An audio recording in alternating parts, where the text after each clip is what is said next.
Bonjour, aujourd'hui je vais vous présenter le cours de Python, les fonctions et les procédures. Voici le plan de ce cours.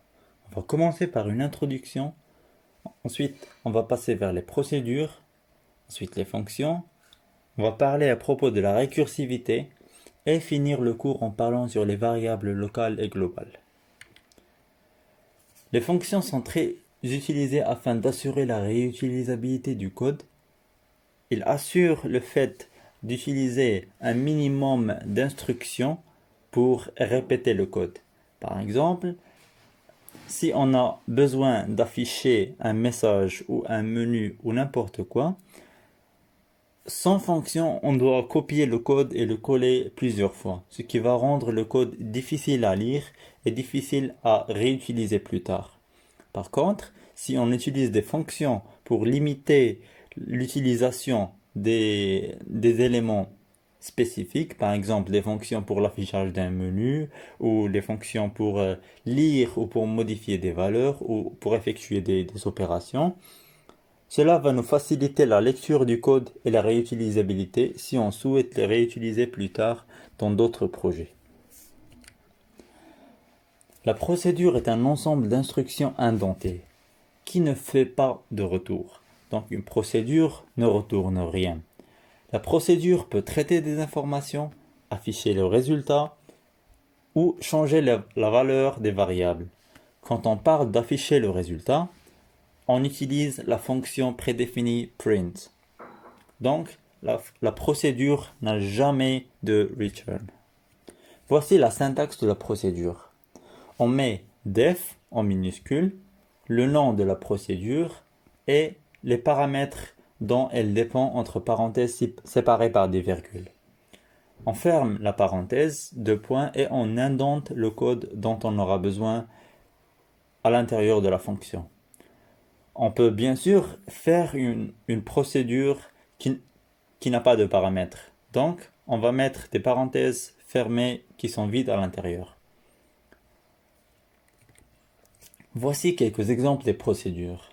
La première procédure que j'ai utilisée, c'est affichage étoile. Cette procédure affiche un message entré en paramètres à l'intérieur d'une case entourée par des étoiles.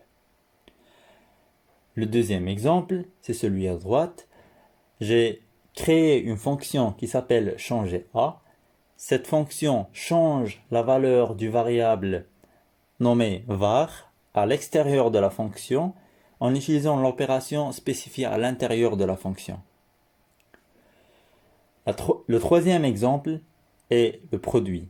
Cette fonction prend en paramètre deux variables a et b et affiche le produit des deux. On constate ici que ces procédures n'ont pas de return. Ces procédures effectuent des opérations et peuvent afficher des résultats si nécessaire. Passons maintenant aux fonctions. Une fonction, c'est un ensemble d'instructions indentées qui est équipé d'un retour. La fonction peut traiter des informations, afficher le résultat, changer la valeur des variables et retourner des valeurs. Donc la fonction est une procédure plus un retour.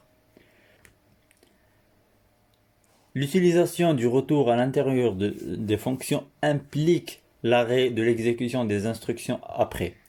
Par exemple, si on a une fonction f, cette fonction a une instruction de retour. Toutes les instructions après le retour qui sont à l'intérieur de la fonction ne seront plus exécutées. Donc, le programme néglige toutes les instructions après avoir retourné le résultat. Voici la syntaxe de la fonction. On peut constater que la fonction a la même syntaxe que la procédure.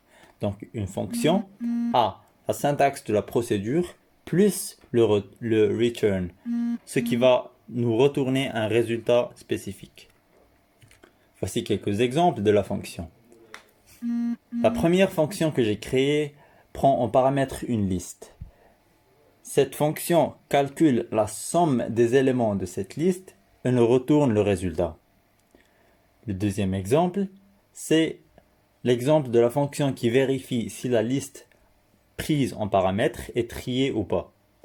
Donc, si on obtient un élément qui est inférieur à l'élément précédent, donc la liste n'est pas triée dans l'ordre croissant.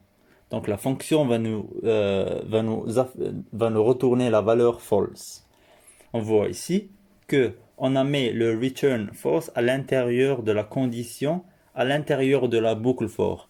Donc pour être sûr que la liste n'est pas triée, il suffit que deux éléments sont en mauvaise position. Et si cette condition est vérifiée, on peut directement afficher ou retourner la valeur false, qui veut dire que la liste n'est pas triée. Maintenant, on va passer à la récursivité. La récursivité est l'utilisation de la fonction définie à l'intérieur d'elle-même. La récursivité simplifie les fonctions et diminue la longueur du code. Parmi les propriétés de la récursivité, la nécessité de l'utilisation de la condition d'arrêt. Car sans condition d'arrêt, la fonction va appeler elle-même d'une manière infinie. L'autre propriété de la récursivité, c'est l'appel de la fonction ou de la procédure d'elle-même. On peut définir une fonction f et appeler cette même fonction à l'intérieur d'elle-même. On va voir un exemple de la récursivité dans les exercices. Maintenant, passons aux variables locales et globales. Une variable locale est une variable créée à l'intérieur de la fonction, mais agit comme s'il n'existe pas hors de la fonction.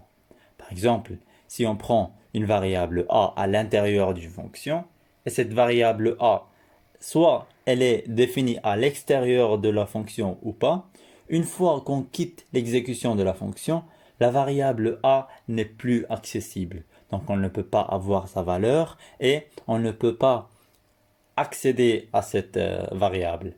Par contre, on a la variable globale qui est utilisée hors de la fonction, mais utilisée à l'intérieur de la fonction aussi. Par exemple, si on veut utiliser une variable globale qui est déjà initialisée avant la fonction, on utilise le mot ou l'expression ou la commande globale, nom de la variable à l'intérieur de la fonction. Voyons un exemple. Ici, j'ai fait une fonction f. À l'intérieur de cette fonction, j'ai initialisé une variable a à 100. J'ai fait un print qui va afficher la valeur de a à l'intérieur de la fonction. À l'extérieur de la définition de fonction, j'ai initialisé une variable a à 5. Je vais afficher la valeur de a avant d'appeler la fonction. Je vais afficher la valeur de a à l'intérieur de la fonction et après l'appel de la fonction. L'exécution de ce code va nous afficher le message en bas. On constate que la valeur de a avant l'appel de la fonction et après l'appel de la fonction n'a pas changé. Donc, si on utilise une variable a déjà utilisée dans notre code à l'intérieur d'une fonction, sa valeur ne change pas. Par contre, si on veut changer cette valeur, on utilise l'instruction globale plus le nom de la variable.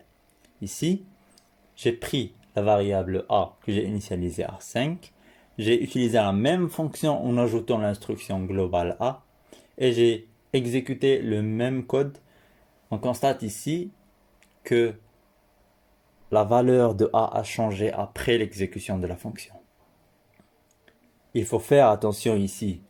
Afin d'utiliser une variable globale, il faut impérativement l'avoir initialisée avant la fonction. Parce que sinon, on aura une erreur. Car la variable ne va pas exister quand le code va essayer d'appeler cette variable. Merci pour votre attention.